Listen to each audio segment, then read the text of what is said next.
Assalamualaikum. Exercise 15.5, question number 8. The angle of elevation of the top of hill from a place is of 45 degree. In going towards the hill 480 meter from the place, the angle of elevation of the top becomes 60 degree. Find the height of the hill. सबसे पहले इस question को समझ के हम figure बना लेते हैं.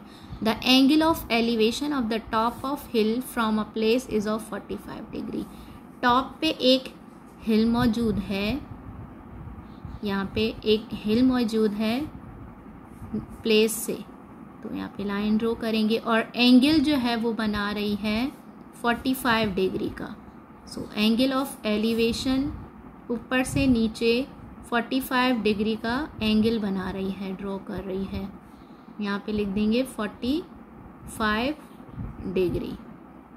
उसके बाद कह रहे हैं कि in going towards the hill 480 meter, ground से फ्रॉम द प्लेस, इस प्लेस से जब हम हिल की तरफ जाएंगे कितना डिस्टेंस कवर करना है, 480 मीटर. 480 मीटर का डिस्टेंस कवर करके यहाँ पे रुक जाना है. तो अगेन यहाँ से टॉप से एक और एंगल ऑफ एलिवेशन बनेगा. सो यहाँ बना देती हूँ, जो इक्वल होगा इस 480 मीटर तक, जो इक्वल होगा 60 डिग्री के, 60 डिग्री. सो यहाँ पे ये ट्रायंगल बन गया. यहाँ पे दो एंगल बने, दो एंगल ऑफ एलिवेशन बने टॉप ऑफ हिल से, एक 445 डिग्री का, एक 60 डिग्री का. यहाँ से यहाँ तक डिस्टेंस जो है 480 मीटर्स कवर हुआ. अब इन ट्रायंगल को नाम दे देती हूँ A, देन B, C, और ये जो न्यू पॉइंट है दो ट्रायंगल्स के बीच में, इसको मैं D का नाम दे देती हूँ. A के सामने स्मॉल a, जो कि हाइट है, हमें मालूम करनी है height of the hill. C के सामने स्मॉल c, और A के सामने हो गया, B के सामने स्मॉल b. अब B जो है वो दो पार्ट्स में गिवन है, एक 480 मीटर, फिर यहाँ पे डॉट है, मतलब ये हाफ है. एक हाफ 480 मीटर गिवन है, दूसरे हाफ का मालूम नहीं है, उसको हम x बोल देंगे. सो यहाँ पे करेंगे कंसीडर, लिख देंगे कंसीडर ट्रायंगल ABC. पहले ट्रायंगल ABC को समझ लेते हैं कि इसमें हमें पास क्या क्या डेटा गिवन है, हमें फाइंड आउट क्या करना है. देन हम ट्रायंगल दूसरा, ये जो दूसरा ट्रायंगल बना D का, उसको देखेंगे. पहले ABC ट्रायंगल कंसीडर कर लिया, इसके बाद हमारे पास ट्रायंगल ABC में एंगल हमारे पास 45 डिग्री का गिवन है, angle equal to 45 degree. Data बना रही हूँ यहाँ पे, और B बेस गिवन है, 480 भी आ जाएगा इसमें, x भी आ जाएगा, क्योंकि स्मॉल b जो है वो ये हाफ 480 के है, x जो है दूसरा हाफ जो है वो x के इक्वल है. इन दोनों को प्लस करेंगे तो हमारा b स्मॉल b बन जाएगा. 480 मीटर प्लस x, तो मीटर को लिखें या नहीं लिखें हमारे पे डिपेंड करता है. इसके बाद हमें फाइंड आउट क्या करना है, हाइट फाइंड आउट करनी है जो इक्वल है a के. a इक्वल टू, इसे हम परपेंडिकुलर बोलते हैं, परपेंडिकुलर, और ये बेस है, b को हम बेस बोल देते हैं.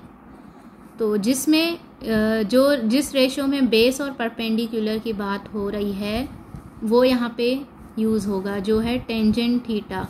इस हाइपोटेनस की कोई ज़रूरत नहीं है, तो हम C को हटा देंगे, सिर्फ परपेंडिकुलर और बेस को लेके हम फाइंड आउट करेंगे हाइट. तो टेंजेंट थीटा, क्योंकि इस रेशो में ये दोनों चीज़ें इन्वॉल्व हैं, बेस और परपेंडिकुलर, इसलिए हम टेंजेंट ले रहे हैं. Tangent theta equal to perpendicular upon base. Values put कर देंगे. टेंजेंट थीटा जो है 45 डिग्री के इक्वल है, तो हमने यहाँ पे 45 डिग्री लिख लिया, और परपेंडिकुलर हमारे पास इक्वल है a के, तो यहाँ a लिख देंगे अपॉन देन बेस जो है इक्वल है 480 प्लस एक्स, तो यहाँ लिख देंगे 480 प्लस एक्स। सो इसको मज़ीद सॉल्व करेंगे तो टेंजेंट थीटा या टेंजेंट 45 डिग्री इक्वल होता है 1 के, 1 इक्वल टू ए और अपॉन में हमारे पास गिवन है 480 प्लस एक्स।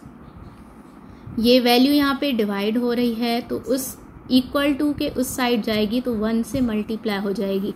ए वहीं रखेंगे यहाँ पे 1, 480 प्लस एक्स इक्वल टू ए। जब हम कोई भी वैल्यू 1 से मल्टीप्लाई करते हैं तो रिज़ल्ट हमारे पास सेम आता है, तो 1 480 ज़ा 480 होता है प्लस देन 1 जो है x से भी मल्टीप्लाई होगा तो x। जो भी ब्रैकेट के बाहर वैल्यू होती है वो दोनों से मल्टीप्लाई होती है, जैसे 1 480 से भी मल्टीप्लाई किया और प्लस की निशानी लगा दी, और 1 जो है x से भी मल्टीप्लाई होगा और यहाँ पे x की सिंबल लगा ली इक्वल टू a। इसको हमने इक्वेशन 1 का नाम दे दिया क्योंकि इसके बाद यहाँ पे सॉल्व होगा ही नहीं, क्योंकि ये भी दूसरा है, ये भी अलग है, ये भी अलग है, तीनों सॉल्व नहीं होंगे। अब क्या करेंगे, हमने ट्रायंगल ABC लिया था, उसको उसके ज़रिए हमने हाइट फाइंड आउट करने की कोशिश की है लेकिन नहीं हुई। यहाँ पे ये कुछ वैल्यू आई है a की। अब क्या करेंगे, कंसीडर करेंगे ट्रायंगल DC और B को। सो इसी फिगर के मुताबिक हम क्या करेंगे, अब कंसीडर करेंगे ट्रायंगल DCB को। यहाँ लिख देती हूँ consider triangle DCB। So angle हमारे पास गिवन है 60 डिग्री के। इस वाले ट्रायंगल में एंगल जो है वो 60 डिग्री है और B इक्वल है, इस वाले ट्रायंगल में B इक्वल है x के।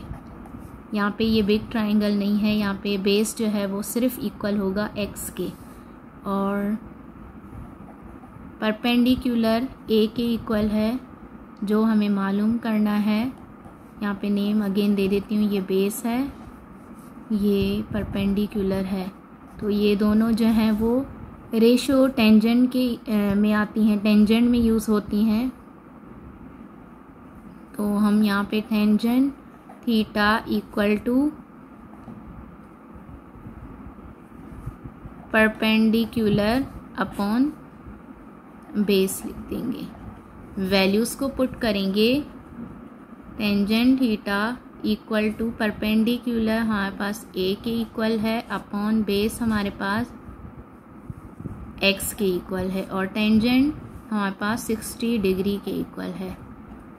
टेंजेंट 60 डिग्री इक्वल होता है √3 के। यहाँ पे √3 लिख देंगे equal to a upon x।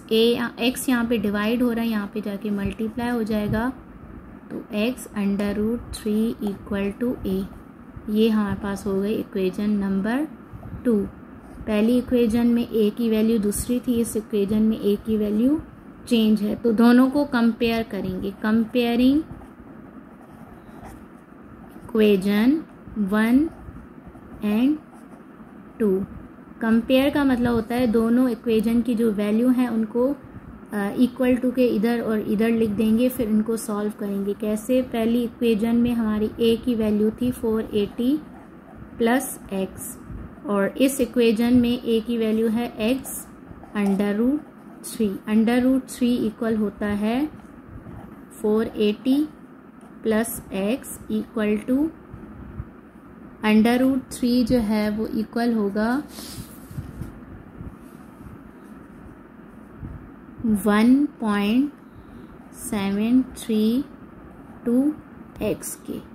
इसके बाद x को यहाँ पे छोड़ देंगे, बाकी ये जो वैल्यू है इधर जाके डिवाइड हो जाएगी 480 से। सो 480 डिवाइडेड बाय 0.732 इक्वल टू में आ जाएगा x। यहाँ पे वैल्यू आ जाएगी x की, x इक्वल टू इन दोनों को डिवाइड करेंगे तो हमारे पास आ जाएगा 655.3। ये आ गई हमारी x की वैल्यू। सो इस वैल्यू को पुट कर देंगे हम इक्वेशन नंबर 1 में।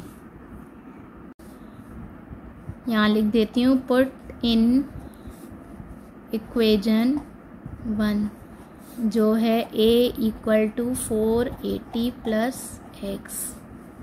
a इक्वल टू 480, x की वैल्यू हमारे पास आई 655.7 की। इन दोनों को हम प्लस कर देंगे, हमारा आंसर आ जाएगा a इक्वल टू 1135.69 आंसर। तो हमारी हाइट जो है हिल की वो भी आ गई। The height of hill equal to